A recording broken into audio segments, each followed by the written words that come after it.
This is Farmer Joe. He grows apples. And this is investment banker John Parker from Goldman SWAGs. Good day to you, sir. Howdy, partner. Farmer Joe, have you ever heard of the break-even point? Well, I don't care about a fancy thing called the break-even point. All I want to know is how many apples I have to sell to make money with my business. Well, that's exactly what the break-even point is for, Farmer Joe. So, are you interested in it? Yeah, for sure. Tell me more about it. Alright then. So, first of all, we need to know how much do you charge for an apple? I charge $1 for an apple. Do you eventually know what the production costs of one apple are? Well, a fancy guy like you used to do that math for me. He told me that I spend 50 cents an apple for diesel, pesticides, and labor. But I don't know if I would trust the Harvard guy. Yeah, whatever.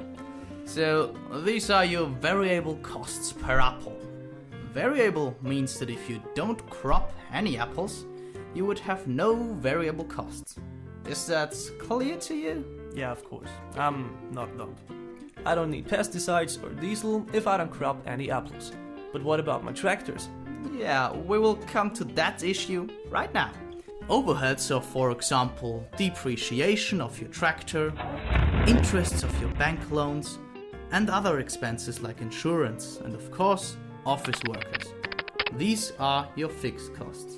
You have to deal with them no matter whether you crop 1,000,000 apples or just 5.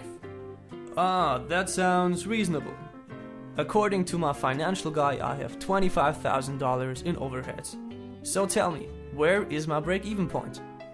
Well, Farmer Joe, in general, when you want to get your break-even point, you have to take all your overheads and divide them by the contribution margin per unit. The contribution margin is the difference between your selling price and the variable cost. Boring. Why don't you just tell me in numbers how many apples I do have to sell? Oh, excuse me, sir. I will come to that right now. In your case, you've got $25,000 of overheads. And you divide them by your contribution margin of 50 cents. You get this contribution margin because you sell one apple for $1. And you have variable costs of 50 cents for one apple. And when you do all the fancy math, the break-even point equals 50,000 apples. And so, Farmer Joe, you have to sell 50,000 apples to reach your break-even point and to break even.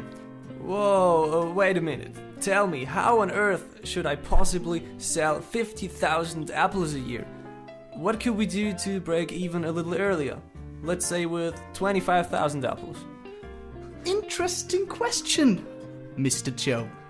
You see that 3 figures have an impact on the break-even point. And these figures are the selling price, your variable costs per unit, and your overheads. You could reach your break-even point earlier if you would raise, for example, your price, let's say by 20%. Then you make $1.20 per apple. So, let's see when you break even now.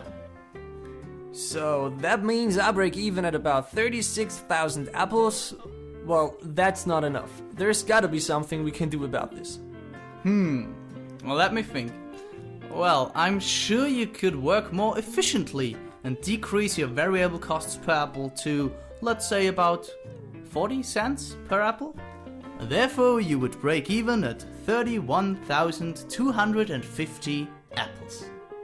Well, that already looks way better to me, but I think there's still some room, isn't it? Yeah, last but not least, we could try to decrease your fixed costs. Let us talk with the bank and insurances.